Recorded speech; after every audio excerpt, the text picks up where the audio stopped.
जय हिंद साथियों, मेरा नाम है अवधेश कुमार और आप देख रहे हैं हमारे YouTube channel all government exams.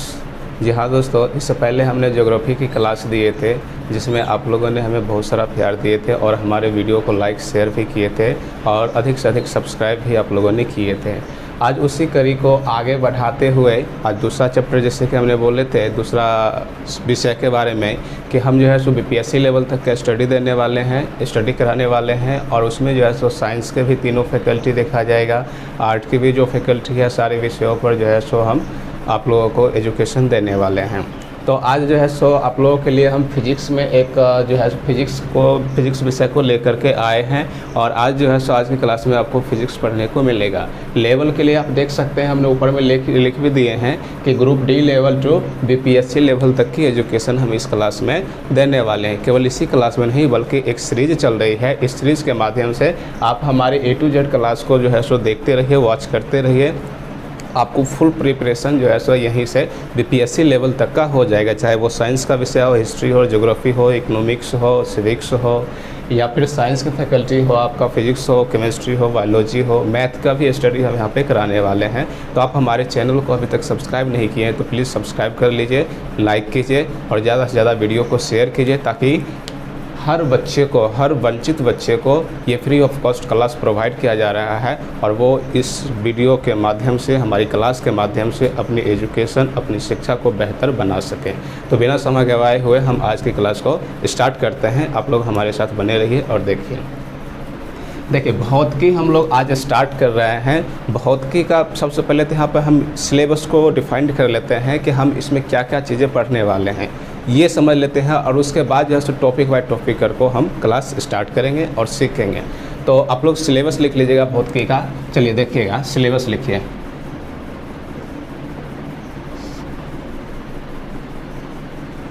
Syllabus ठीक है। अब सिलेबस में देखिए सबसे पहले हम इसमें पढ़ रहे हैं, मुख्य रूप से जो है सो इसमें 6 टॉपिक है, 6 टॉपिक को आप कवर कीजिए और उसके बाद पूरी की पूरी जो है सो आपकी फिजिक्स की तैयारी हो जाएगा। अब कहने के लिए तो 6 है, लेकिन इसी 6 में जब एक एक टॉपिक को स्टार्ट किया जाएगा, चैप्टर को स्टार्ट किया जाएगा तो उसमें बहुत सारे जो है सो और भी नए नए जो चैप्टर जो है सो क्रिएट होकर के आएगा। तो उन सारे को हम एक कंबाइंड रूप से शॉर्ट में करके 6 टॉपिक्स में डिफाइंड किए हैं और इन 6 टॉपिक को जब डिटेल में पढ़ेंगे तो यही जो है सो 15+ टॉपिक हो जाएगा, 15+ चैप्टर हो जाएगा। तो आप ज़रा हमारे साथ बने रहिए और देखिए। सबसे पहले हम यहाँ पे आपको बताएंगे प्रकाश की, ठीक है। इसको इंग्लिश में ऑप्टिक्स कहते हैं, ऑप्टिक्स। दूसरे नंबर पे आप पढ़ने वाले हैं हमारे साथ विद्युत धारा। क्या पढ़ने वाले हैं? विद्युत धारा, इलेक्ट्रिक करेंट, ठीक है।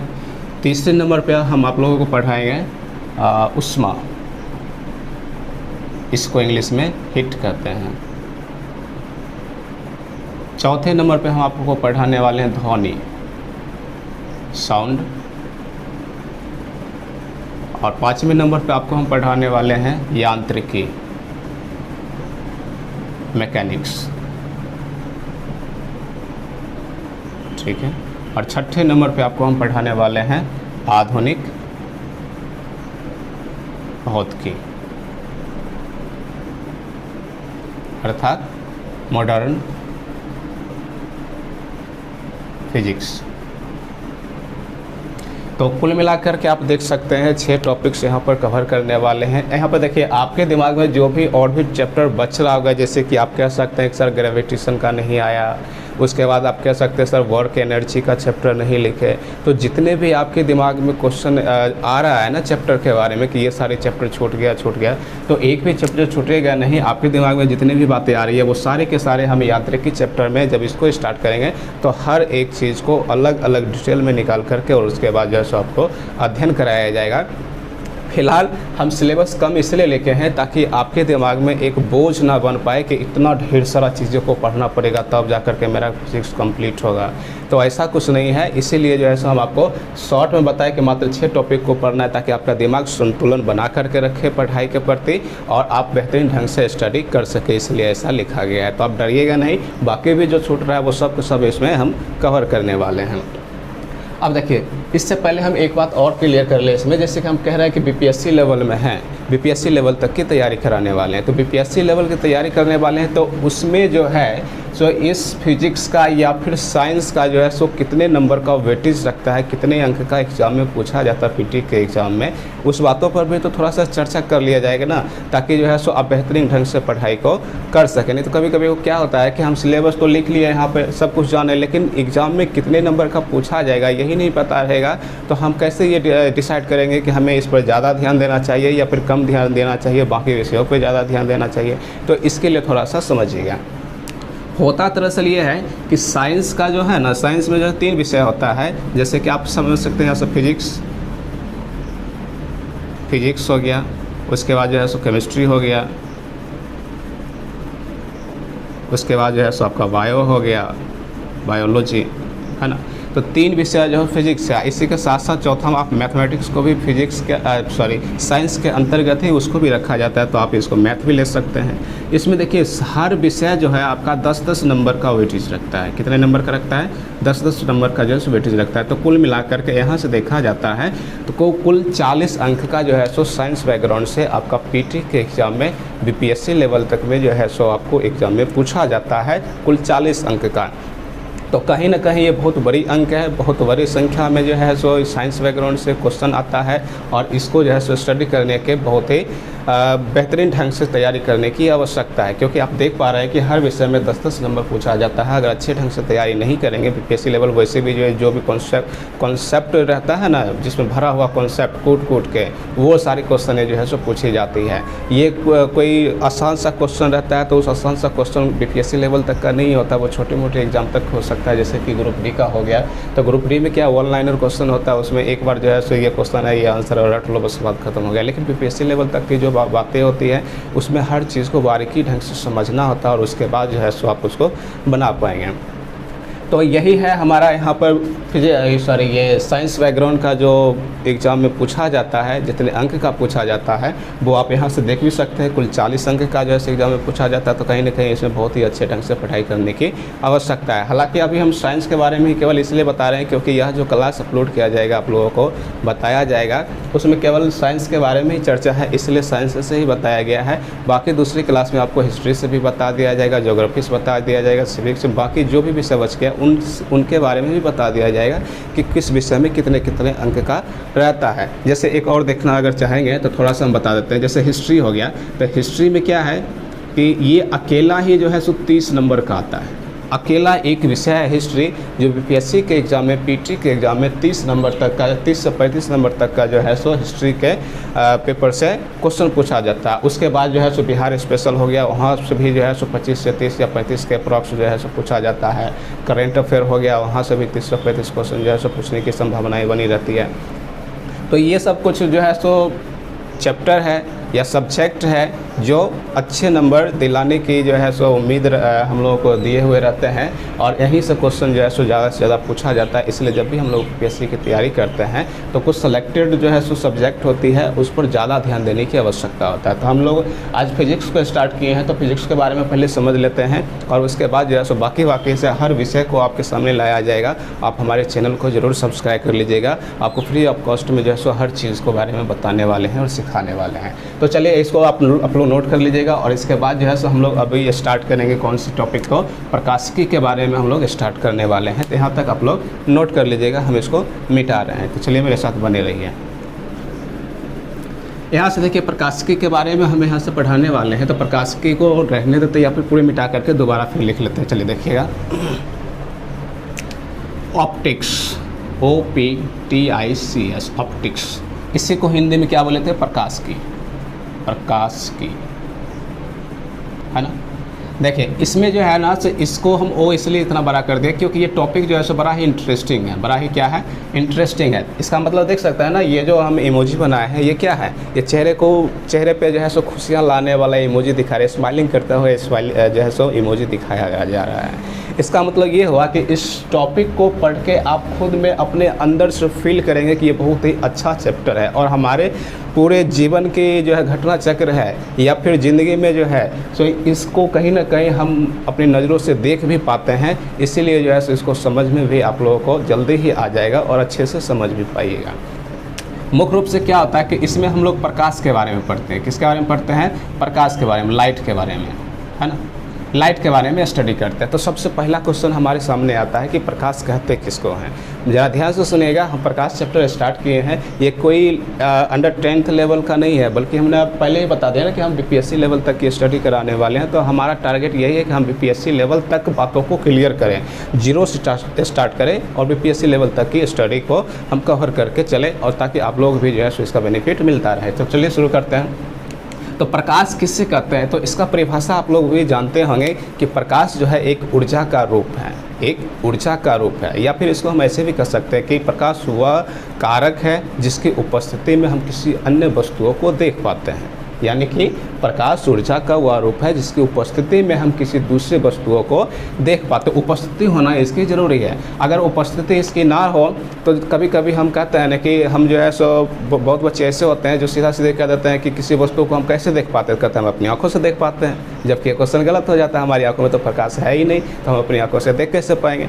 हमारी आँख किसी वस्तु को तभी देख पाता है जब उस वस्तु पर कोई प्रकाश पड़ता है और परावर्तित होकर के हमारी आंखों तक आती है, हमारी आंखों तक रिफ्लेक्ट होकर के आती है, उसके बाद ही हम उस वस्तु को देख पाते हैं। ये सत्य है। जैसे अभी अगर आप लोगों ने बोर्ड देख पा रहे हैं तो बोर्ड कैसे दिख रहा है? आप अपनी आंखों से नहीं देख रहे हैं, आपकी आंखों में लाइट नहीं है। अगर कोई आपसे पूछे कि क्या हमारी आंखों में प्रकाश होती है, तो आप क्या जवाब देंगे? बिल्कुल नहीं, हमारी आंखों में प्रकाश नहीं होती है। तो फिर पूछा जाएगा कि तो हम किसी वस्तु को देख कैसे पाते हैं? तो उसके लिए इसका जवाब देना है कि जब किसी प्रकाश की उपस्थिति में उस प्रकाश की कुछ किरण किसी वस्तु से जाकर टकराती है, टकराने के बाद वो परावर्तित होती है, परावर्तित होने के बाद हमारी आंखों तक आती है और फिर जो है हम उस वस्तु को देख पाते हैं। अगर ऐसा नहीं होता तो फिर हम रात के अंधेरे में भी अगर हम अपनी आंखों से ही किसी वस्तु को वाकई में देख पाते तो हम रात के अंधेरे में भी किसी वस्तु को देख पाते, लेकिन ऐसा संभव नहीं है। हम लोग देखते हैं ना, मान लेते कुछ पल के लिए लाइट कट जाती है, तो लाइट कट जाने के बाद अगर हम घर के कोने में घुसते हैं तो उस वक्त जो है सो कोई वस्तु को हम देखते हैं कि उस जगह पे रखा हो, लेकिन जब भी जाते हैं तो ऐसे करके मतलब क्या करने लग जाते हैं, तो ऐसे ऐसे खोजने लग जाते हैं, ठीक है ना। तो उस देखिए यहाँ भी लाइट कट गया, लाइट कटने की बातें की और लाइट भी यहाँ पे कट गया। तो चलिए लाइट आते हैं तो फिर हम बताते हैं। चलिए लाइट आ चुकी है, अब हम इसका उदाहरण समझते हैं। तो अभी जैसा कि हमने बता रहे थे कि प्रकाश की उपस्थिति में ही हम किसी वस्तु को देख पाते हैं, अगर प्रकाश ना हो तो हम किसी वस्तुओं को नहीं देख पाते। बिल्कुल ये बात सही है। अब देखिए ये तो परिभाषा हो गया। अब उसके बाद हम समझते हैं कि वैज्ञानिकों में आखिर प्रकाश को लेकर के क्या डिबेट रहता था और क्या क्या गुण जो है सो कौन से वैज्ञानिकों ने दिए थे उनके बारे में समझते हैं, और यहीं से क्वेश्चन आपको आने की संभावना बनता है। जैसे एक जो है सो उस समय की बहुत ही फेमस जो है सो मतलब हम कह सकते हैं कि साइंटिस्ट हुआ करता है जिनका नाम क्या था, तो न्यूटन। क्या नाम था इनका? न्यूटन। न्यूटन का नाम आप सभी लोग जानते होंगे, उम्मीद करते हैं कि आप सभी लोग इनके नाम से भी परिचित होंगे। देखिए प्रकाश के बारे में न्यूटन जी का कहना था कि प्रकाश जो है एक प्रकार का कण है। एक क्या है? तो कण है, और इसी को कण सिद्धांत भी कहते हैं। आपसे पूछा जाएगा प्रकाश एक कण है, इस सिद्धांत को किसने दिया? बहुत ही अच्छा क्वेश्चन है। प्रकाश एक कण है, इस सिद्धांत को किसने दिया? तो क्या जवाब हो जाएगा? न्यूटन ने। न्यूटन ने जो प्रकाश से संबंधित सिद्धांत दिए थे उसका नाम क्या है? तो कण सिद्धांत इन्होंने दिए थे। इनका कहना था कि प्रकाश जो है सो एक कण है। एक क्या है? कण है। तो अब इससे कण है तो इससे हम लोग साइंस में जानते हैं कि किसी भी तर्क को, किसी भी स्टेटमेंट को अगर हम दे रहे हैं तो सबसे पहले उस स्टेटमेंट को साबित करना पड़ता है, तर्क के आधार पर उसमें जो है सो साबित करना पड़ता है, और उसके बाद ही जो है सो हम उसको एक्सेप्ट कर पाते हैं।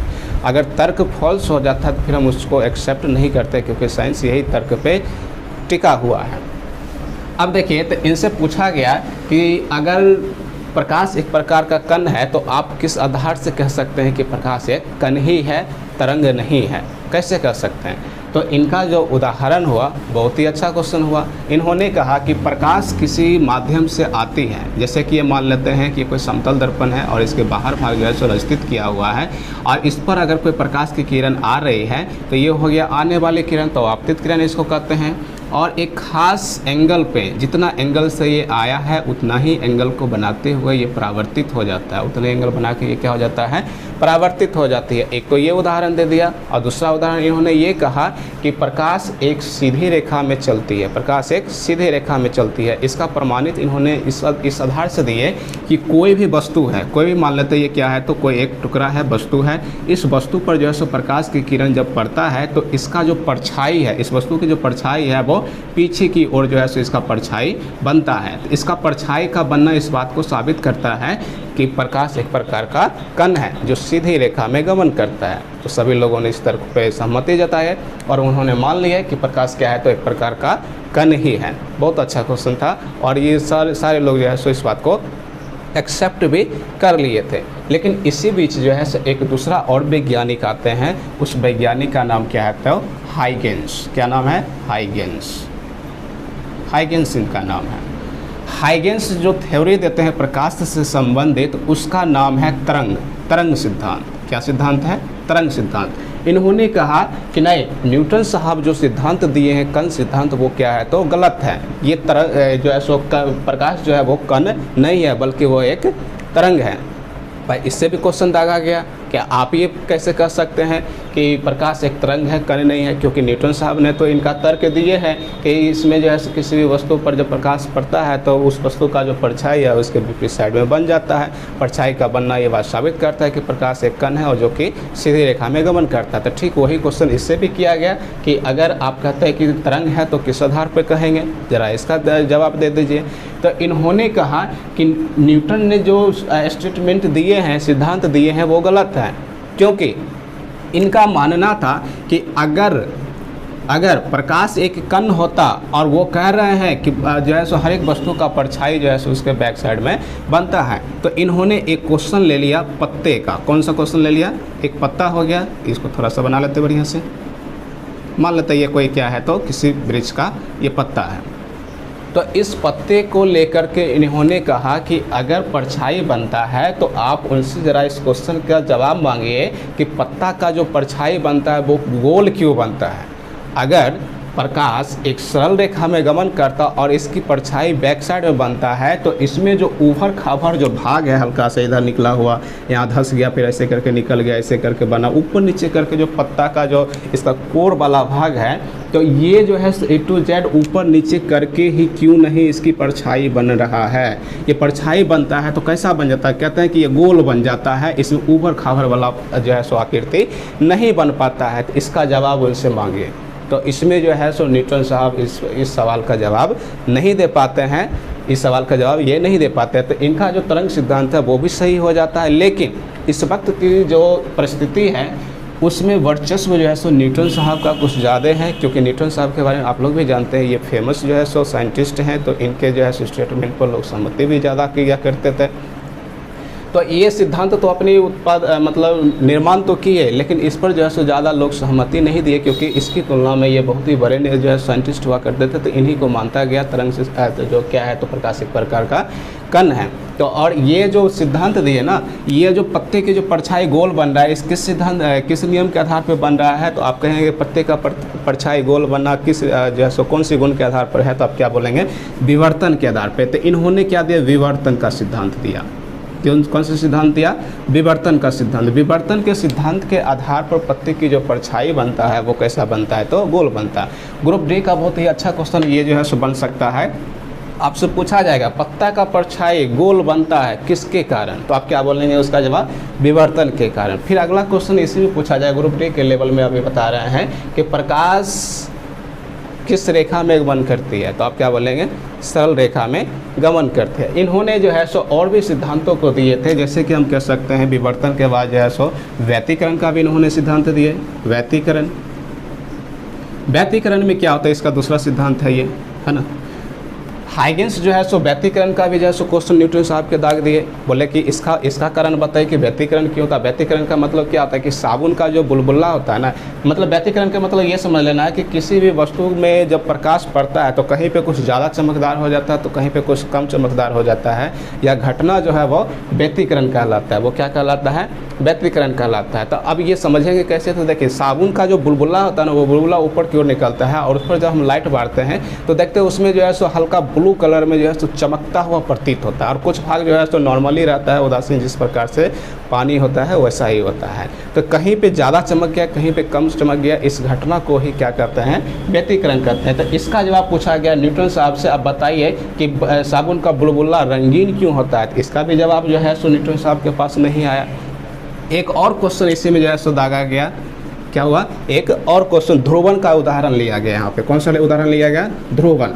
ध्रुवन जो है सो एक तरंग सिद्धांत के ही आधार पे काम करता है। तो इसका भी जवाब न्यूटन साहब से मांगा गया था, तो इसका भी जवाब उन्होंने नहीं दे पाया। तो इनके पास जो है सो तीन गो कारण है तरंग के लिए कि प्रकाश एक प्रकार का तरंग ही है, लेकिन न्यूटन केवल एक ही बात कह रहे हैं, यह एक कण है जो कि सीधी रेखा में गमन करता है। लेकिन फिर भी जो है इन्हीं का वर्चस्व रहा, इन्हीं की बातों को लोग मानते भी थे, क्योंकि इस वक्त के समय के अनुसार उस वक्त के समय के अनुसार जो है सो न्यूटन बहुत बड़े वैज्ञानिक हुआ करते थे, तो उन्हीं को लोग फॉलो भी करते थे। और ये जो है सो दबे मुँह तीन क्वेश्चन तो दागे, और इनका जवाब इनके पास ना होने के बावजूद भी इनकी जो है सो कोई खास उस वक्त की परिस्थिति के अनुसार चर्चित नहीं हो सका। लेकिन कालांतर में क्या हुआ कि इनका भी जो है सो एक्सपायरी डेट हो गई, इनका भी एक्सपायरी डेट मतलब देहांत हुआ, मृत्यु हो गई इनकी।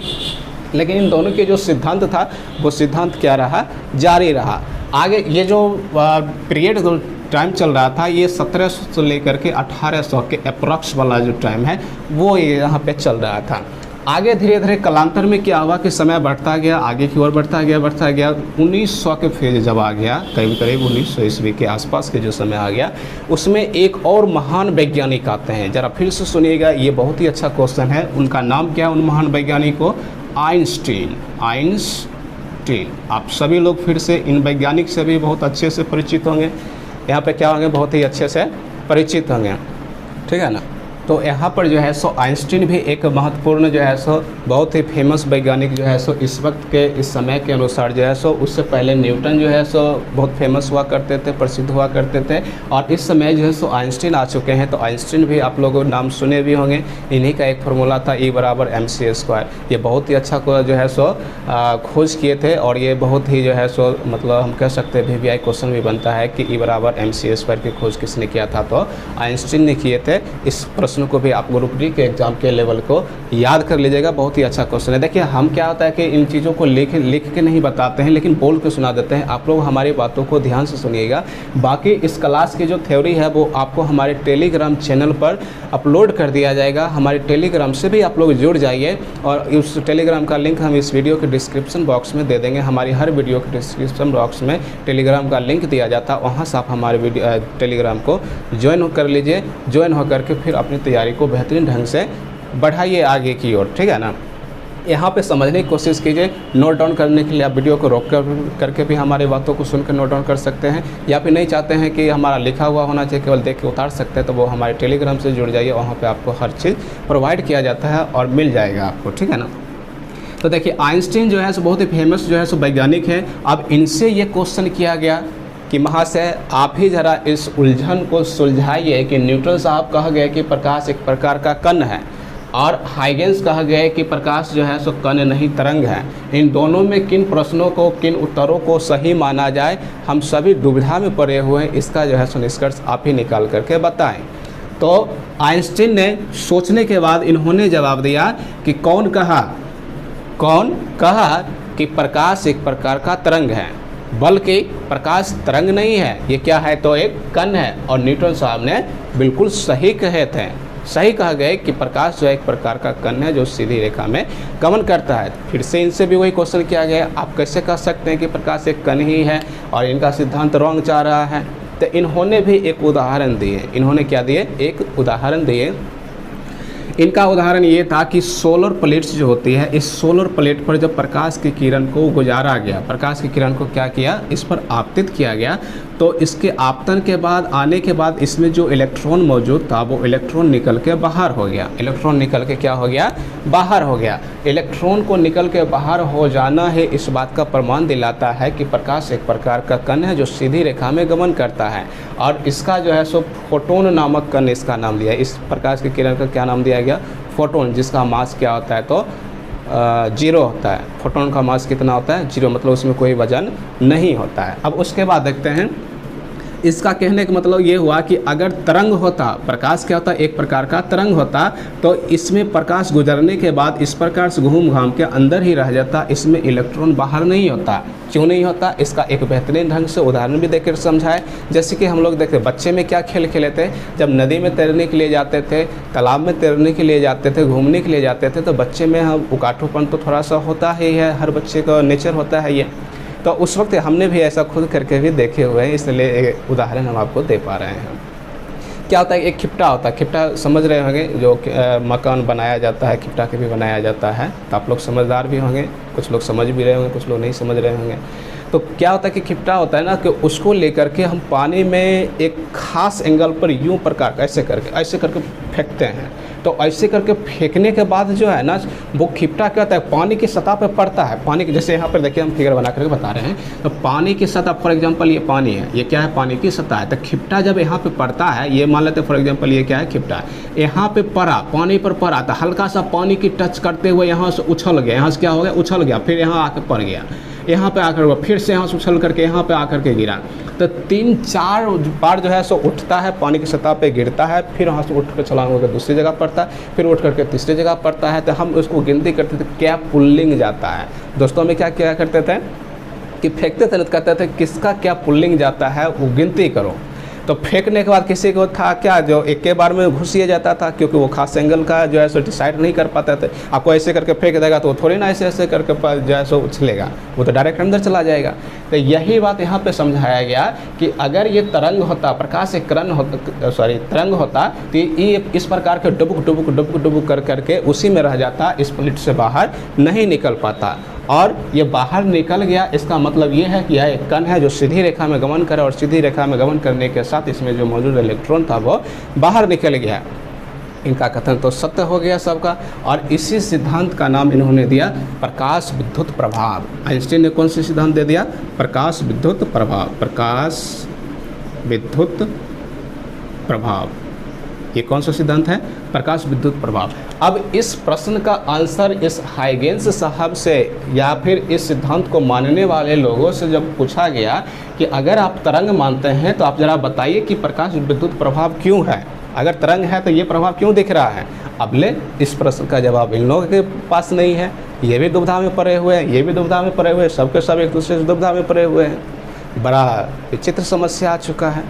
इस समय जो क्लास में भी, कोचिंग में भी, कॉलेज में भी जो पढ़ाई हुआ करता था, तो उस वक्त इसी बात का डिसाइड ही नहीं हो पाता था कि प्रकाश को क्या माना जाए, कण माना जाए कि तरंग माना जाए, कण माना जाए कि तरंग माना जाए।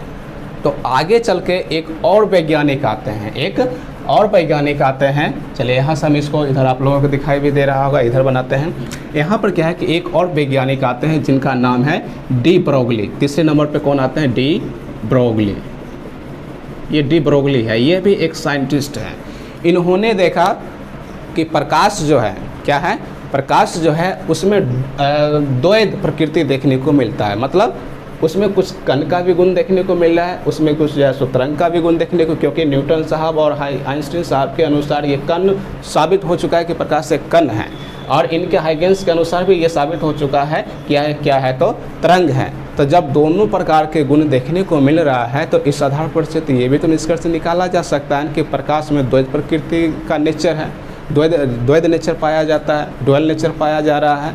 तो इन्होंने क्या, डी ब्रोगली साहब ने क्या कहा कि प्रकाश जो है सो कण और तरंग दोनों है, कण भी है और तरंग भी है। क्या है? कण भी है और तरंग भी है, और इसी को इन्होंने द्वैध प्रकृति बोले। क्या बोले? द्वैध प्रकृति। ये द्वैध प्रकृति है, डुअल नेचर का गुण रखता है डी ब्रोगली के अनुसार। अच्छा, उसके बाद जब स्टडी कराया जाता था कॉलेजों में, तो उससे इस डुअल नेचर से पहले भी जब स्टडी कराया जाता था तो उस वक्त जो है सो पूछा जाता था, शिक्षक से भी पूछा जाता था कि आप प्रकाश को क्या कण मान के पढ़ा रहे हैं कि तरंग मान के पढ़ा रहे हैं, बच्चे को क्या सिखाया जा रहा है। तो उस वक्त जो है सो ये भी बड़ा चिंतित हो जाते थे कि आखिर हम किसको माने, उनके कथन को माने कि इनके कथन को माने। तो एक बहुत ही अच्छा जो है सो लॉजिक वो लोग निकालते थे। वो लॉजिक क्या था, जरा सुनिएगा। सप्ताह में 7 दिन होता है। सप्ताह में कितना दिन होता है? 7 दिन होता है। तो 7 दिन जो होता है, तो हम देखिए यहाँ लिखते हैं Sunday, Monday, Tuesday, Wednesday, Thursday, Friday, Saturday. इसमें जो है सो कुछ लोगों का मानना था, कुछ लोगों का यहाँ पे मानना था, जैसे कि कोई टीचर हो गए पढ़ाने वाले, तो उनका मानना ये था कि 3 दिन, सोमवार, ये जो संडे, ट्यूसडे और थर्सडे, 3 दिन जो है सो हम प्रकाश को कण मान के पढ़ाते हैं। और बाकी जो 3 दिन बच रहा है, मंडे बच रहा है, ये मंडे बच रहा है, उसके वेडनेसडे बच रहा है और फ्राइडे बच रहा है, ये 3 दिन जो है सो हम क्या मान के पढ़ाते हैं? तो तरंग मान के पढ़ाते हैं। अब देख लीजिए कितना विचित्र स्थिति में पड़े हुए, मतलब 3 दिन का जो है सो इसमें जो है सो मतलब बांट दिया गया है कि 3 दिन जो है सो कण मान के पढ़ाना है और 3 दिन जो है सो तरंग मान के पढ़ाना है। कितनी विचित्र स्थिति बना हुआ है, समझ सकते हैं। जब टीचर में ये ऐसी डिबेट पाया जा रहा है, टीचर तो टीचर, यहाँ पर साइंटिस्ट भी जो है सो बहुत ही कन्फ्यूजन में पड़े हुए कि कण मानने की तरंग माने। ऐसी परिस्थिति में बच्चों से क्या उम्मीद रखा जाए? क्या चीज़ मान के पढ़ाएंगे, है ना? क्या चीज़ मान के वो पढ़ेंगे और क्या याद करेंगे? तो और दूसरी बात एक बच गया, सॉरी ये थोड़ा सा उल्टा हो गया। यहाँ पर संडे को जो है ना छुट्टी रख लिया गया। संडे को क्या रख लिया गया? छुट्टी रख लिया गया। और बाकी का जो मंडे बच गया, उसके बाद जो है सो वेडनेसडे बच गया और फ्राइडे बच गया। ये 3 दिन को एक क्रम में रख करके जो है सो क्या माना गया? मंडे, वेडनेसडे, फ्राइडे, ये 3 दिन कण मान लेना है। बाकी ट्यूसडे और थर्सडे और सैटरडे, इस 3 दिन जो है सो तरंग मान करके पढ़ाना है। आप समझ लिए इतना जो है सो उसमें विचित्र स्थिति बना हुआ है, किसी को समझ में नहीं आ रहा कि आखिर कैसे पढ़ाया जाता है। इसी बीच जो है सो डी ब्रोगली साहब आते हैं और ये द्वैत प्रकृति का नेचर देते हुए इस समस्या का समाधान करते हैं। समझ गए ना? अब इसके बाद जो है इसके आगे की बात, तो यहाँ से अपने इतनी बातों को, इतनी सारी बातों को आपने समझ लीजिए। आज की क्लास में इतनी बातों को हमने क्लियर किए। यहीं से आपका जो है सो डायरेक्ट क्वेश्चन पूछा जाएगा, कण सिद्धांत किसने दिया? आप क्या बताएंगे? न्यूटन ने दिया। तरंग सिद्धांत किसने दिया? क्या बताएंगे? हाइगेंस ने दिया।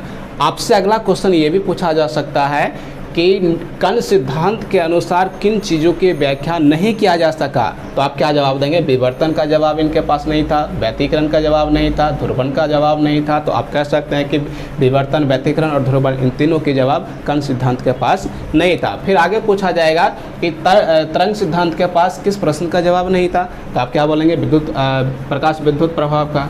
या फिर ऐसे पूछा जा सकता है, प्रकाश विद्युत प्रभाव की व्याख्या कौन से सिद्धांत नहीं कर सका? तो क्या बोलेंगे? तरंग सिद्धांत, अर्थात हाइगेंस जो है सो इसका जो है सो प्रमाण नहीं दे सका। तो ये हो गया आपका प्रकाश विद्युत प्रभाव और कण सिद्धांत, दोनों तो एक ही चल जाता है। तो ये क्वेश्चन को आप समझना है। उसके बाद आप यहाँ से प्रकाश का परिभाषा भी जान गए। डी ब्रोगली के अनुसार आप देख रहे हैं कि प्रकाश जो है सो कण और तरंग दोनों प्रकार का द्वैत नेचर लेकर के चलता है। देखिए क्लास 10th में आपको जो सिखाया गया होगा, उस वक्त आपको एक चुपके से, आहिस्ते से, बिना लफड़ा मोल लिए शिक्षक लोग भी क्या किए कि चुपके से आपके कॉपी में लिखा दिया, प्रकाश एक प्रकार का कण है जो सरल रेखा में, सीधी रेखा में गमन करता है। बस इतना लिखा करके छोड़ दिया गया। आगे कुछ समय के बाद, कुछ दिनों के, कुछ महीनों के बाद एक और क्वेश्चन आपसे लिखाया गया होगा कि लाल रंग का तरंग दैर्घ्य, क्या?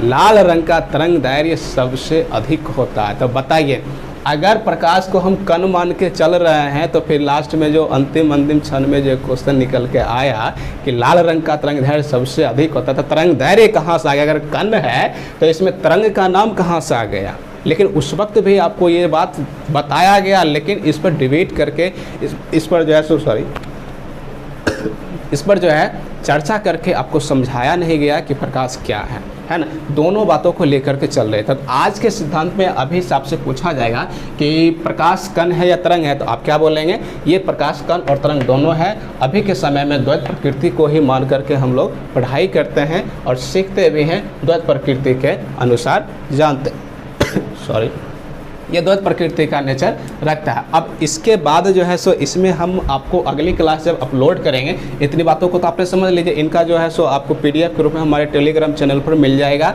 आप वहां से सारी बातों को नोट डाउन भी कर सकते हैं। हमारे जो है सो टेलीग्राम का लिंक जो है वीडियो के डिस्क्रिप्शन बॉक्स में आपको मिल जाएगा। वहाँ से आप हमारे वीडियो को या फिर टेलीग्राम चैनल को ज्वाइन कर लीजिए और आप अपनी पढ़ाई को बेहतरीन ढंग से बनाइए। तो चलिए, इसमें जो है सो कुछ बातें हमने और बताने वाले हैं। क्या बताने वाले हैं उन बातों को समझिएगा। हम अगली क्लास में जब पढ़ाएंगे तो उस वक्त हम आपको क्वेश्चन, ये वीडियो थोड़ा लंबा हो रहा है इसलिए हमें यहीं पे रोकना पड़ रहा है। अगली क्लास में हम आपको बताएंगे कि तारा क्यों टिमटिमाता है। आप लोग क्वेश्चन तो बहुत अच्छा सुनेंगे, तारा टिमटिमाता है, आसमान में तारा क्यों टिमटिमाते हैं, इसका क्या कारण है वो बताएंगे। किसी बर्तन में जल भरा हुआ है तो बर्तन की जो सतह है, बर्तन की क्या है सतह, ये ऊपर उठा हुआ क्यों प्रतीत होता है। इस प्रश्न का भी जवाब पिछले क्लास में दिया जाएगा। हालांकि देखिए, जवाब देने के लिए तो हम अभी भी दे सकते हैं, लेकिन होता क्या है कि डिटेल में समझाने के बाद आपको हमने पहले ही बता दिया ना कि group D to BPSC level तक की हमने यहाँ पे एजुकेशन देने वाले हैं। तो वन लाइनर बना करके अगर हम कह दें कि तारा जो है सो टिमटिमा रहे हैं आसमान में, या फिर पानी की सतह जो है सो उठी हुई प्रतीत होता है, तो ये किसके कारण होता है? तो ये आप कह सकते हैं कि क्या होता है, तो अपवर्तन के कारण ऐसी घटना देखने को मिलता है। लेकिन हमें आखिर इसमें और भी डिटेल में भी तो समझना पड़ेगा ना। आखिर और भी हम जैसे कि कहेंगे कि मोर का पंख जो है सो चमकीला क्यों प्रतीत होता है, या फिर साबुन का बुलबुला रंगीन क्यों दिखाई देता है, सड़क पर जो है सो अगर तेल गिर गया है तो वो जो है सो चमकता हुआ क्यों प्रतीत हुआ दिखाई देता है, तलवार की जो परछाई है वो तलवार की जो परछाई है उसकी धार हमें स्पष्ट रूप से क्यों नहीं दिखाई देता है। इन तमाम क्वेश्चनों के बारे में हम जो है सो पिछले क्लास में, जब फिर से क्लास स्टार्ट किया जाएगा, फिर से क्लास बनाया जाएगा, आप लोगों को पढ़ाया जाएगा, तो उस वक्त जो है सो इन चीज़ों को बताया जाएगा। इसी में आपको एक और शानदार क्वेश्चन बताएंगे कि अगर हवा ना रहे, दिन में यदि हवा ना रहे तो दिन की अवधि घट जाएगी कि बढ़ जाएगी, इस बारे में भी हम बताएंगे। आप लोगों तो सीधा सीधी आप यही समझ में आ रहे, हवा रहे या ना रहे दिन को क्या प्रभाव पड़ने वाला है, वो जैसा है वैसा ही रहेगा, लेकिन ऐसी बात बिल्कुल भी नहीं है, उस पर प्रभाव पड़ता है। तो इन चीज़ों के बारे में भी पिछले क्लास में बताएंगे। हालांकि यहाँ तारा के बारे में थोड़ा सा हम बता दें तो तारा हम देखिए क्या होता है कि अंतरिक्ष में जो है सो तारा है, ये मान लेते हैं फॉर एग्जाम्पल ये तारा है और ये जो है सो कोई पृथ्वी है। अब यहाँ पर कोई जो है सो बौआ जो है सो खड़ा होकर के तारा को देख रहा है, तो यहाँ से यहाँ तक आने में, प्रकाश की किरण को यहाँ से यहाँ तक आने में कई माध्यमों से होके इसको गुजरना पड़ता है। क्या होता है? कई माध्यमों से होके गुजरना पड़ता है। मान लेते हैं यह एक कोई क्या है, तारा है, या क्या है, तारा है। तो ये तारा यहाँ आया और जानते हैं एक माध्यम से दूसरे माध्यम में प्रकाश प्रवेश करता है तो वो अपनी पथ से थोड़ा विचलित हो जाता है, और इसी को तो हम अपवर्तन कहते हैं। अपनी मुख्य मार्ग से विचलित हो जाने की घटना ही क्या कहलाता है? अपवर्तन कहलाता है। एक माध्यम से दूसरे माध्यम में प्रकाश गया तो वो जो है सो अपने मुख्य पथ से विचलित हो गया, इस घटना को ही अपवर्तन कहते हैं। तो इसमें भी क्या है, यहाँ से यहाँ आया, फिर यहाँ से यहाँ आ गया, यहाँ आया, फिर यहाँ से यहाँ आया, तो इतना ना ये टक्करें मारते हुए कभी इधर कभी उधर कभी उधर कभी उधर करता है, जिसके कारण क्या होता है कि ये जो है सो बौआ है, बुतरुक है, इसको लगता है कि वाह तारा यहाँ भी चमक रहा है, वाह तारा यहाँ चमक रहा है, यहाँ चमक रहा है, यहाँ चमक, हर जगह इसको तारा चमकता हुआ ही नजर आ जाता है। क्यों आ जाता है? ये अपवर्तन के कारण। आपने अभी जस्ट देखे माध्यम में इसका परिवर्तन होता है, जिसके कारण जो है सो इसमें चमकता हुआ प्रतीत होता है। अब पानी की सतह भी उठा हुआ प्रतीत क्यों होता है? इसमें भी वही घटना है। थोड़ा सा झलक दिखा देते हैं हम आप लोगों को, नहीं तो फिर कहेंगे कि सर कहाँ जाके अटका दिए, इस कोई सीरियल थोड़ी ना चला है। सीरियल में देखिएगा कि उसी जगह पर रोक दिया जाता है वीडियो को, जिस जगह पे एकदम लगता है कि इसके तनिए सा हल्का सा और दिखा दिया जाता तो कितना इंटरेस्ट आ जाता है, लेकिन उसी पॉइंट पर जाकर के रोक दिया जाता है ताकि आप अगले आने वाले सीरीज को, अगले आने वाले आप कह सकते हैं कि क्या कह सकते हैं, डिश को कह सकते हैं, तो उसमें इंतज़ार रहता है कि अब फिर से कल आएगा तो हम उसको जो है सो देखेंगे उसके आगे क्या हुआ। जैसे कि बाहुबली में भी देखे, आपने देखे कटप्पा जो है सो बाहुबली को मार दिया था और उसके बाद जो है सो वहीं पर के जाके छोड़ दिया था। तो उसमें फिर जो है सो बहुत सारे लोग जो है सो अब सोच रहे हैं कि भाई कटप्पा ने बाहुबली को क्यों मारा। अब ये दिल में जो जिज्ञासा जगा करके जो फिल्म वाले छोड़ दिए थे, सेकेंड पार्ट इसीलिए वो उनका फेमस भी हो गया कि आखिर कटप्पा ने बाहुबली को क्यों मारा। तो हम ऐसा कुछ नहीं करने वाले हैं, यहाँ पे डायरेक्ट आपको बताने वाले हैं। देखें होता क्या है, फॉर एग्जाम्पल मान लेते हैं ये कोई बर्तन है, ये क्या है, कोई बर्तन है और इसकी जल की सतह यहाँ तक जो है सो भरा हुआ है, यहाँ तक क्या है, ये भरा हुआ। या फिर इसमें हम मान लेते हैं एक और कोई गिलास रख दिए। गिलास इसलिए रखे, हम बता रहे हैं कि कभी कभी होता है ना कि मेले में अगर आप घूमने के लिए गए होंगे तो वो एक होता है लड़का जो क्या करेगा, गिलास जो है सो इस बाल्टी के अंदर रख देगा पानी में और कहेगा कि सिक्का गिराइए। अगर सिक्का गिलास में गया तो एक का डबल, और नहीं अगर सिक्का गिलास में नहीं गया तो पैसा अगर पानी में गया तो समझ लीजिए पैसा आपका पानी में डूब गया, फिर बाहर निकलने वाला नहीं है। मतलब ये हुआ कि वो जो पैसा आपने गिराए इधर उधर कहीं गिर गया, मान लेते हैं यहाँ पे पैसा गिर गया, यहाँ पे पैसा गिर गया, तो ये उसका हो जाएगा, जो ये खेल खिलवा रहा है उसका हो जाएगा। नहीं, अगर ये पैसा आपके गिलास में चला जाता तो फिर 1 का डबल, 5 का 10, 10 का 20 इस प्रकार से दिया जाता है। लेकिन अधिकांश जो है सो व्यक्ति या स्टूडेंट इसमें सफल नहीं हो पाते। क्यों नहीं हो पाते, ज़रा उसको देखिए। पानी जो है सो सघन माध्यम है और इसके ऊपर जो है सो विरल माध्यम, ऊपर क्या है, विरल माध्यम है। तो लोग क्या होता है, हालांकि इसको डिटेल में क्लास लेंगे तब बताते हैं, लेकिन फिर भी यहाँ से हम थोड़ा सा बता देते हैं। मान लेते हैं कि ये प्रकाश की किरण आया और ये क्या है, लंब पड़ा, इसके सीधे में जो है सो इसके किरण को जाना था, इसको क्या था, सीधे में किरण को जाना था। लेकिन हम लोग जानते हैं कि विरल माध्यम से जब प्रकाश की किरण सघन माध्यम में जाता है तो वो अभिलंब से दूर भाग जाता है। तो अभिलंब तो इधर था तो दूर भागेगा, तो कहीं इधर भाग जाएगा, ये किरण जो है सो इधर भाग जाएगी, इधर ना आकर के जब इधर भाग जाएगा तो इस व्यक्ति को लगेगा अरे गिलास तो यहाँ रखा हुआ है, गिलास कहाँ रखा हुआ है, यहाँ पर रखा हुआ, चलो इसके सामने इसके सिद्ध में जो है सो सिक्का गिराओ और गिलास में गिरेगा और बस 1 का डबल ले लेना। अगर 100 रुपया कोई बाजी लगाया तो 100 को 200 ले लेगा। उसको लगेगा कि गिलास यहाँ से देख रहा है तो जो अपवर्तन के कारण जो है सो ये तो गिलास यहाँ नज़र आ रहा है, बल्कि वाकई में गिलास है कहाँ, तो यहाँ पर इसके साथ इसके सिद्ध में तो उसने सिक्का गिराया नहीं, गिराया का यहाँ आकर के बस यहाँ आके गिरा तो पैसा जो है सो गिलास में जाता नहीं है, और गिलास में नहीं गया तो पानी में गिरा तो पानी में गया तो पानी में रह गया। मतलब वो खेल जो खिलवा रहा है उसका पैसा वो हो गया। तो आप लोग इसमें सतर्क हो जाए, जब भी खेले तो इस जो अपवर्तन के नियम को समझा रहिए, तब जाके आपको वहाँ पे जीतने के मौका मिले। अब देखिए ये क्या है कि सतह से टच में था, ये थोड़ा सा ऊपर उठ गया है, थोड़ा सा क्या हो गया, उठ गया। ये किस घटना के कारण ऐसा हो गया है, तो ये अपवर्तन के कारण हुआ है। तो इस प्रकार से और भी डिटेल में हम आपको अगली क्लास में लेने वाले हैं। ये वीडियो थोड़ी लंबी हो रही है, अपलोड करने में दिक्कत होती है, इसलिए हम इस वीडियो को यहीं तक रोकते हैं। हमारी अगले पार्ट को आने का आप लोग जरूर बेसब्री से इंतजार कीजिएगा और आप आज पढ़ के अपने आप में फील भी कर रहे होंगे कि हाँ वाकई में आपने हमारे साथ अगर समय दिए हैं तो आपको कुछ न कुछ ज़रूर सीखने को मिला है। जीवन सार्थक होता है तभी जब आप कुछ पढ़ के उसके बाद कहीं मतलब अगर मर भी जाते हैं तो पढ़ाई करते करते दम तोड़िए, फिर देखिए वो आनंद क्या आता है। तो चलिए आज की क्लास यहीं तक। आप लोगों ने हमारे चैनल को अभी तक सब्सक्राइब नहीं किए हैं तो प्लीज़ सब्सक्राइब कर लीजिए।